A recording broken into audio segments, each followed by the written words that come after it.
welcome to Across the Fence. I'm Jolie Whitney. The Vermont Maple Ambassador program puts a young man and woman front and center to promote maple at county fairs and sugar houses, big and small. Our guests today are the reigning Vermont Maple Ambassadors.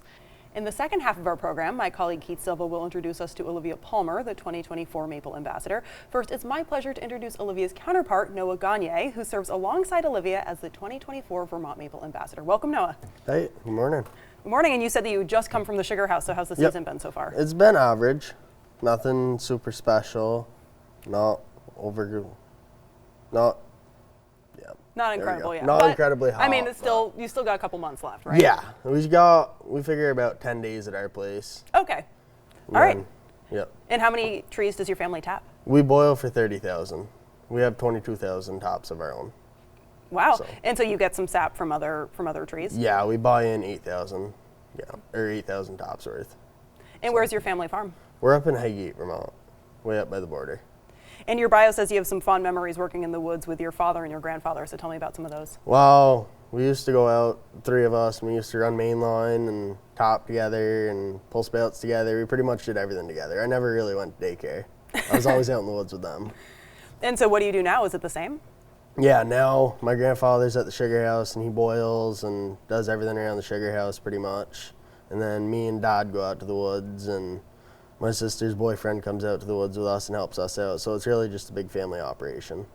That's great. And we hear a lot about farms kind of moving or changing their tech a little bit. Have you guys, do you have any tech changing how you guys operate? Yeah, so we were one of the first sugar bushes to use sensor systems because all of our lines are under vacuum. So we have sensors out there, so we know when a squirrel chews on the line, the vacuum will drop. And the sensor will tell us, okay, that line has a leak on it. So we know what one to go look. Because we used to go out and we just used to walk every line every day. That must have changed a lot about how you guys operate. Yeah, we were able to expand a lot. So I think great. Back then we used to top like 10,000 tops or 5,000 tops, and now we top 22,000, and 2 people out in the woods can manage it. Sure. So. And if there's a problem with the vacuum, do you get an alarm or some notification? So we have it all up on a computer screen. We just look at the computer screen twice a day, 3 times a day. And is it easier? We heard that you graduated from Coal Hollow Career Center in their forestry program. So what did you learn there? I learned a lot about tree identification, learned a lot about how to size trees and scale logs, and you learn different ways of doing stuff because in the sugar woods there's 1,000 different ways of doing everything. So it just shows you a different approach. Like, yeah, that isn't what we do in our woods, but you know, that's not a bad idea. I took some ideas from there and brought them back home. So. Yeah, so what have you changed, or is it if it ain't broke, don't fix it? Well, we started doing a few little things, nothing too major in our woods.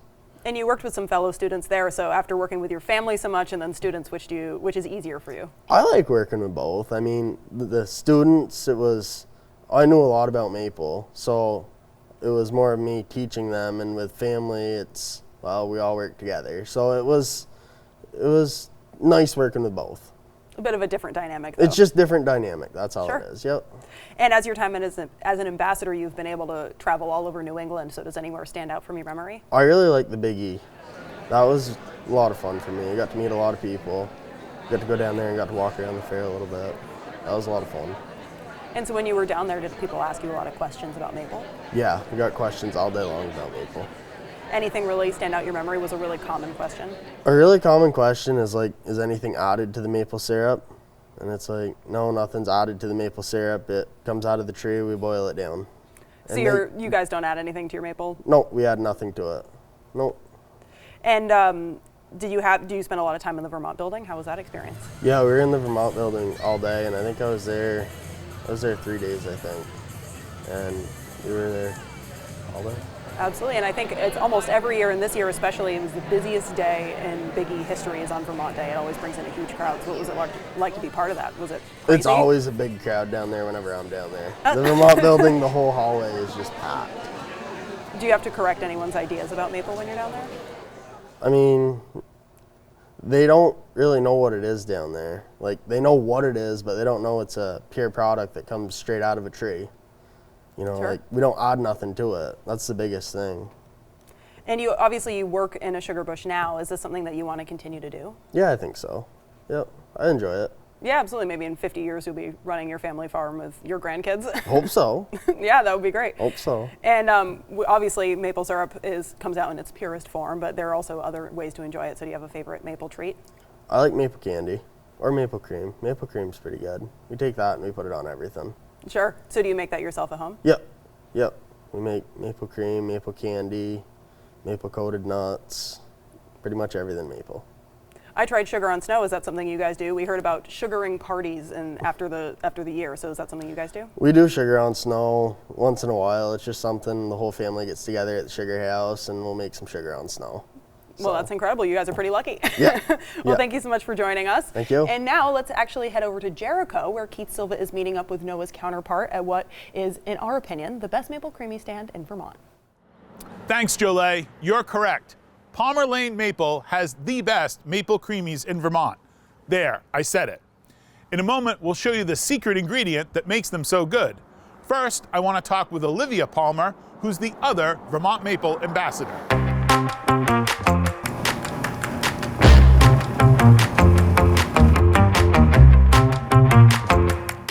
How has your time as Maple Ambassador been? It's been going really good. It's fun to go around to all the different fairs and festivals and meet and greet everybody. Did you have a favorite festival that you went to? I really liked going to the Big E. That was fun. I'd never been there before, and getting to see people from multiple different states and not just within a certain Vermont county was fun.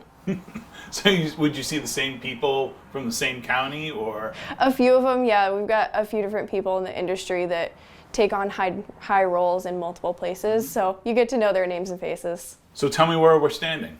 This is our store, Palmer Lane Maple. And how long have you folks been in business? So we started as a wholesale company in 2007, and then we've been here in Jericho since 2012.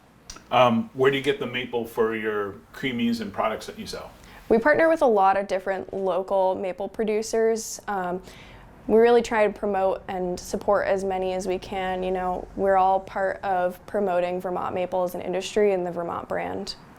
You graduated from UVM in 2022, and now you work full-time. What are your responsibilities here, Olivia? So I manage our 2 mobile creamy trucks, our social media, and then when I'm not in the truck, I'm here managing our store. What do you post on social media? A lot of creamies. Our current flavors, different specials, Sundays, and just new things to try. Are there posts that are more popular than others? Definitely creamies. When we start up the season, that's a huge hit, and then you could tell certain favorite flavors, and when they come back around, it's really popular. We're here at a slow time of the day. This place is usually hopping. Yeah. When is a good time to come to Palmer Lane Maple? Ooh, it depends on what kind of question, what kind of answer you want.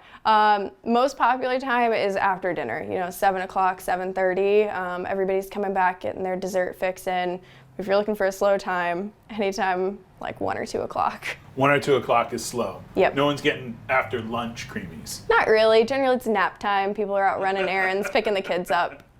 Part of your job is to be an ambassador and to answer people's questions about maple, but you must get some interesting questions from people who may not be as familiar with maple as, say, you are. Yeah, I had to rack my head about this question, just because here with the store we see all different kinds of people that have massively ranging knowledge of the maple industry.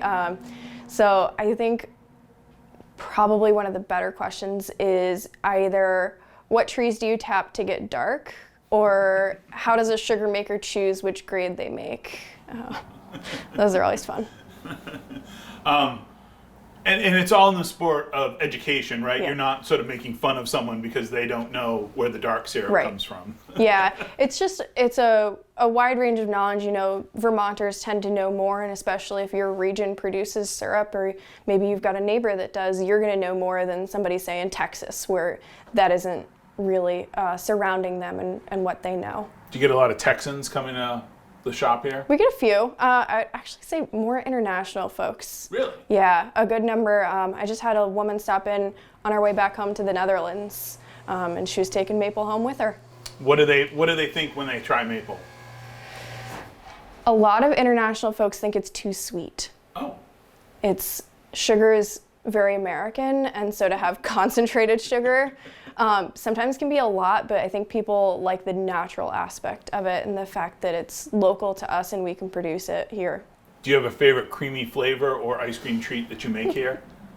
Oh, I have to be partial and say maple creamy with maple sprinkles, but the twist with maple and chocolate or maple and coffee, those are probably my favorite. Okay, I promised I would share why this is the top creamy spot in Vermont, and this is a secret ingredient here at Palmer Lane Maple. What is it, Olivia? Real Vermont maple sprinkles. Okay, so these are maple sprinkles, and is this from candy that you just crush up?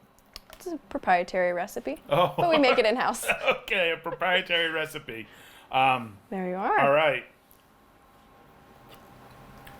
Delicious. Back to you, Jolie. Thanks, Keith. And you better bring back some of that ice cream or don't bother coming back at all. And while we wait for Keith to get back, I want to tell you that the application to be a 2025 Vermont Maple Ambassador are now open. This program offers a $2,500 scholarship to 2 individuals, a male and a female. This scholarship competition is open to any Vermont student aged 16 to 21.